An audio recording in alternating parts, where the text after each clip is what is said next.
Hey there, welcome back to the Deadpool and Honey Badger podcast. Boy, the soundtrack for Deadpool and Wolverine is a real banger, am I right?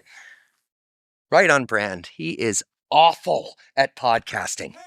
For over 20 years, Ryan Reynolds has been a household name and basically a trademark unto himself. Primarily known as one of the most reliable comedy leads of his generation, he's gotten unprecedented mileage out of his persona as the charismatic heartthrob, the quick wit, and a filthy mind. Pegging isn't new for me, friendo, but it is for Disney. In recent years, he's not just complacent being pinned down to any one thing. Parlaying his fame into legitimate entrepreneurial experience, he's branded himself at the face of a gin label, sold his $1.5 billion stake in a cell phone empire, co-owns an F1 team and a Welsh soccer club with Mac from Always Sunny, all this in the same lifetime as being able to say you voiced Pikachu, and starred in two of the highest grossing R-rated movies of all time. He's not just famous, he's influential. Now, I know what you're thinking. Just how the hell did we get from here to here? Despite the massive glow-up, it might surprise you to know that his roots were pretty humble as a kid from Vancouver with a middle-class upbringing, just finding his way as a child actor on Canadian TV. But I think it'll be okay. I really do. At first unsure about his future in acting, he did a brief stint in college but ultimately decided to drop out and hightail it to LA in pursuit of a career in comedy. He spent a few years bouncing around bit parts before scoring the lead in an ABC sitcom called Two Guys and a Girl. It didn't last long, but it gave him the chance to show off the magnitude of his personality. Don't tell me. Don't tell me. It's on the tip of my tongue, okay? Well, no, not really. That would be... That experience set the stage for his break into the American market, which came at a crossroads for studios going all in on more indecent depictions of young people. His physical presence and charm really felt catered to the mainstream taste, so it didn't surprise anyone when he'd go on to become one of the most bankable comedy stars of his day. He's been in some of the biggest movies of the 2000s and beyond, but there are three low-budget films that operate almost like an unofficial trilogy that, for me, unlocks the true essence of Ryan Reynolds like nothing has ever since. He makes a big splash with American audiences in 2002 for National Lampoon's Van Wilder, about a seventh-year college slacker with a passion for partying.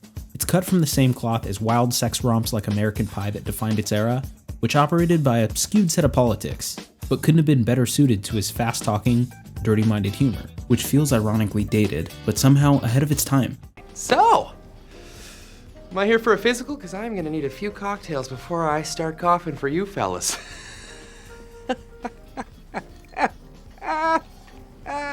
Every joke and innuendo is basically overperformed with a winking sarcasm and a fluidity that we now know is his trademark. The low-budget comedy became a box office success behind Reynolds' strong lead presence and sharp line delivery. It brought an exciting new dimension to Hollywood comedies. He lined him up for a bright future in movies, but I like to think that the arc of his career tells a bigger, more interconnected story. And if Van Wilder introduced us to the underachiever with Arrested Development, there's only one role that explores the next logical step in his metamorphosis. In the mid-aughts, Ryan Reynolds embraced the idea of becoming a movie star, which meant looking the part. Undergoing intense physical training for his role in Blade Trinity, he entered a bold new era of trying stuff out. He crossed into the realm of horror and even rom-coms like Just Friends, which was helpful to unlock his commercial viability, but in my mind, he's best when he's surrounded by people who can play off that spark plug energy he brings. And the film that best hit that mark was an ensemble indie comedy co-starring Justin Long, Anna Faris, Luis Guzman, and Dane Cook. And that feels weird to say about a movie that hasn't exactly aged well. Waiting is an offbeat comedy that follows a misfit crew of disgruntled restaurant employees during an eventful dinner shift. Now, for anyone who knows what it's like to work at a restaurant, it's lived on as a guilty pleasure cult classic, a true workplace hangout movie, with a tight sense of camaraderie, but a crude sense of humor about customer service workers and the silly rituals they partake in to make it through the workday. I keep saying it's like a little mini ecosystem working in a restaurant. Every sort of disposition you get in under one roof, and it's this like sort of brilliant little cross section of America.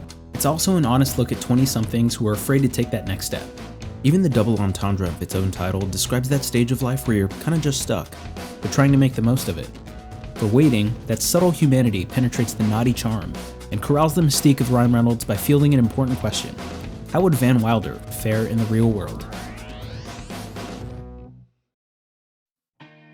For the first decade of his career as a known actor in Hollywood, it's clear to see that Ryan Reynolds punctuated the rhythm of his filmography by taking on cool indie side projects that continued the ongoing narrative as a young guy with failure to launch syndrome. Now, up until that point, a lot of his characters were half-baked, just written to play into his shtick. But in 2009, he'd get the chance to show his talent as a fully realized character, in a low-budget gem that revisits the theme of lost youth in Adventureland, an indie comedy about a college grad who's forced to take a summer job at a low-rent amusement park. Co-starring Jesse Eisenberg and Kristen Stewart, it's a nostalgic portrayal of the 80s that operates like a coming-of-age film for a very specific window in your 20s. Reynolds plays Connell, a failed rock star with depth and dimension, which requires an emotional complexity we hadn't quite seen out of him yet. Are you still hot for your wife? What's the sex like? Why would you say that? Don't be mean. Jeez, you're sensitive. No, I'm serious. When we're together, we're good to each other. Let's not ruin it.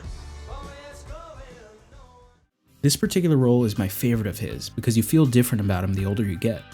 At 17, I thought Connell was the epitome of cool, but as time passed, I reached a level of life experience where I'd come to the realization that he's actually kind of sleazy and lame, with an undercurrent of sadness that his life didn't turn out the way he thought it would, which felt like a deliberate departure from his Van Wilder days.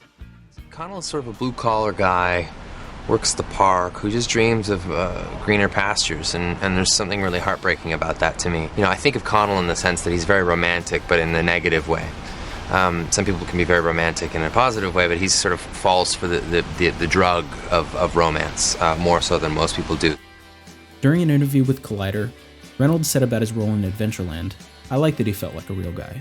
Everyone walks that line between nefarious and benevolent, and I think that's what makes it an interesting film," which is a pretty compelling thought when you start to break down the shape of his career, 2010 onward to where we are now. For Ryan Reynolds, you can almost track his growth as a character, rebuilding his mythology and brand around that same mischievous charm that helped shape our pop culture taste in the 2000s. The more ownership he started taking over the shape of his own career, the more his creative choices mirror the development his characters seem to be undergoing in real time. Whenever you write a movie like this, I think the important thing is to not write a comedy, is to write a great movie and then work on the comedy afterwards. So it took more than 20 years to find his place as the ultimate mainstream comedy star. And while his films won't always work for me, there will always be a soft spot in my heart for the early work that uncorked the potential of a snarky Canadian who helped redefine the contemporary meaning of celebrity as we know it today. Thank you so much for watching. Feel free to like and subscribe to our channel for more movie and pop culture related content.